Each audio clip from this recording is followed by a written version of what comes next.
सुखदेव जी कहते हैं राजा परीक्षित, अनजित रवि शशि शिव चतुरानन बहुगिरि सरित से धुमहिकानन काल कर्म गुण ज्ञान स्वभाव जो देखा जो सुना नहीं काऊ देखी माया सब विधि गाढ़ी अति समीप जोरे कर टाड़ी तन पुलकित मुख वचन आवा तन पुलकित मुख वचन आवा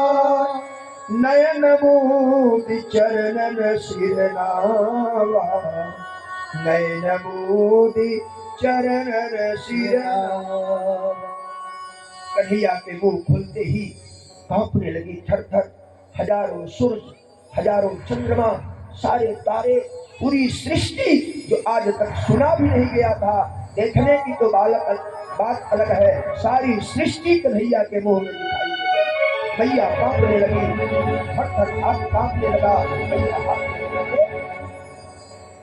कन्हैया ने विचार किया कि मैया अगर समझ गई कि मैं भगवान हूँ तो ममता भरा प्यार मिलेगा नहीं माँ मुझे प्यार नहीं करेंगी इसलिए योग माया को ला करके आदेश दिया कि मैया को पूर्ववत कर दो मैया को पूर्ववत कर लेकिन मैया को ये झांकी याद हो गई मैया दौड़ते दौड़ते नंद बाबा के पास गए नंद बाबा पूजा कर रहे थे अजी सुनते हो नंद बाबा ने कहा बोलो क्या बात है गजब हो गयो क्या गजब हो गयो आज मैंने लाला को मुंह खुलवायो अजी पूरी सृष्टि लाला के मुंह में दिखाई पड़ गई नंद बाबा हंसने लगे अरे बावरी बुढ़ापे में ऐसा ही लगता है बुढ़ापा बहुत कठिन है ऐसा ही लगता है बता नंढे से बालक के मुंह में भला सृष्टि दिखाई थी सृष्टि तूने देख ली नंद बाबा ने विश्वास नहीं किया भगवान ने सोचा कि मैया का बात सत्य हो सही हो इसलिए लाला ने सोचा कि बाबा को भी ये दिखाना चाहिए एक दिन नंद बाबा ठाकुर जी को स्नान करा रहे थे पूजा कर रहे थे भोग लाना भूल गए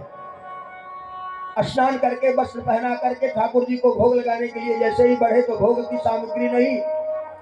घबरा गए अरे लाला यही बैठे रहो मैं घर से भोग की प्रसाद लेके आऊं भगवान का भोग मैं भूल गया हूं कन्हैया बैठ गए नंद बाबा अंदर चले गए प्रसाद लाने के लिए कन्हैया ने तुरंत ठाकुर जी को मुंह में उठा के डाल दिया नंद बाबा जब लौट के उधर से आए तो देखे कि ठाकुर जी कहीं दिखाई नहीं दे रहे हैं नंद बाबा ने कन्हैया से पूछा रे लाला ठाकुर जी कहाँ गए हो कन्हैया कुछ नहीं बोल रहे हैं बार बार पूछने के बाद में कन्हैया कोई उत्तर नहीं दे रहे हैं तो गौर से जब